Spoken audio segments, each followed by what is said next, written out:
देखिए, जो आज हमने यहाँ पे प्रेस करी है, उस प्रेस का मुख्य उद्देश्य ये था कि विधानसभा सोमेश्वर के संबंधित कांग्रेस के प्रत्याशी राजेंद्र लाल बाराकोटी जो हैं, उन्होंने वर्ष 2017 में, वह उस समय भी प्रत्याशी थे और मैं भारतीय जनता पार्टी की प्रत्याशी थी। उस दौरान में 2017 में चुनाव के दौरान में उन्होंने मचखाली में भारतीय जनता पार्टी के जो कार्यकर्ता अपनी बैठक कर रहे थे, उस बैठक में मेरे परिवार के सदस्य लोग भी मौजूद थे, हमारे समर्थक भी थे, हमारे कार्यकर्ता बंधु थे। वहां आकर राजेंद्र बाराकोटी और उनके समर्थकों ने हम पे हमले किए, हम पे विभिन्न प्रकार की गलत सलत बातें, गाली गलौज करी, लाठी डंडे से भी उन्होंने वार करने का काम किया और इसके बाद में एक दुष्प्रचार का काम करने का काम किया कि उनके ऊपर जो है लाठी चली या उनके ऊपर जो है उनके ऊपर वार किया गया या प्रहार किया गया और इस प्रकार से अपने आप को जो है ये दिखाया गया कि हम पे जो है भारतीय जनता पार्टी के लोगों ने हम पे हमला किया।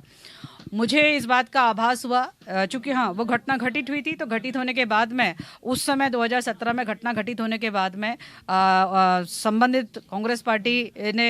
हमारे खिलाफ एफआईआर लिखाई थी और हमने उनके खिलाफ एफआईआर लिखाई थी। हमारे द्वारा लिखाई गई जो एफआईआर थी उस पर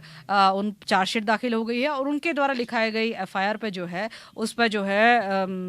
उस पर एफआईआर लग चुकी है। तो इससे साफ प्रतीत होता है कि उस समय के घटनाक्रम में संबंधित प्रत्याशी और उसके समर्थक जो कांग्रेस के थे वो दोषी हैं। अब आती है बात 2022 में, फिर वो स्थितियां पैदा हो गई हैं कि आज मैं भारतीय जनता पार्टी की वर्तमान में मैं प्रत्याशी हूं और कांग्रेस के जो हैं राजेंद्र बाराकोटी जी प्रत्याशी हैं। इस प्रकार का षड्यंत्र रचने की जो है वो बू हमारे पास में पहुंची है कि वो 9 से 12 या 13 तक में जो है इस प्रकार की घटना को जो है अपने विधानसभा क्षेत्र में कहीं पे भी अंजाम देंगे, स्वयं को घायल दिखाएंगे, स्वयं को चोट दिखाएंगे और दिखाने के साथ में जो है उसका आरोप प्रत्यारोप हमारे समर्थक और हमारे परिवार पर देने की कोशिश करेंगे, ताकि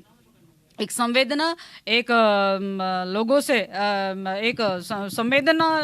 कलेक्ट करने का जो है उनका ये प्रयास है कि मुझ पर जो है वार किया गया है, क्योंकि उनके जो भी झूठे कारण हैं उन कारणों को बताते हुए तो मैंने इस घटना को जो कि आने वाले समय में वो घटाने की प्लानिंग कर रहे हैं उससे संदर्भित जो है एसएसपी अल्मोड़ा, महानिदेशक पुलिस उत्तराखंड और साथ साथ में भारत निर्वाचन आयोग उनको अवगत करा दिया गया है कि इस प्रकार की घटना घटित होने की संभावना है। कांग्रेस के प्रत्याशी अपने को जो है दीनहीन और अपने को संवेदना इकट्ठा करने के लिए जो है इस प्रकार की घटना को अंजाम देने वाले हैं, इस प्रकार का एक षड्यंत्र रचा जाने वाला है। तो हमें सतर्क रहने की या आपको सतर्क रहने की आवश्यकता है, क्योंकि सोमनाथ की भूमि बहुत पवित्र भूमि है। वहां पर मैं समझती हूँ को सुख और शांति का वातावरण हमेशा से बना हुआ है, लेकिन कुछ अराजक तत्व जो है इस प्रकार का काम करके जो है अपने लिए वोट इकट्ठा करना या लोगों को भ्रमित करने का काम कर सकते हैं। तो इसलिए पहले ही हम सजग हो जाएं और इस प्रकार की कोई घटना घटित न होने पाए, और यदि घटित हो तो लोगों को पता होना चाहिए कि वह व्यक्ति स्वयं पर वार करके लोगों को भ्रमित करना चाह रहा है। और ऐसा कुछ होगा तो मैं जनता से ये कहना चाहती हूँ कि आप लोग समझदार हैं, आप लोग निर्णय कर सकते हैं, क्योंकि जो मचखाली में हुआ वो अब वो कहीं पे भी आतुर होकर कर सकते हैं। और पुलिस को भी अवगत करा दिया गया है, संबंधित उसमें कौन कौन व्यक्ति हो सकता है वो बता दिया गया है। मुझे उम्मीद है कि इस पर जो है पत्रकार बंधुओं के माध्यम से भी, जनता के माध्यम से भी मुझे न्याय मिलेगा।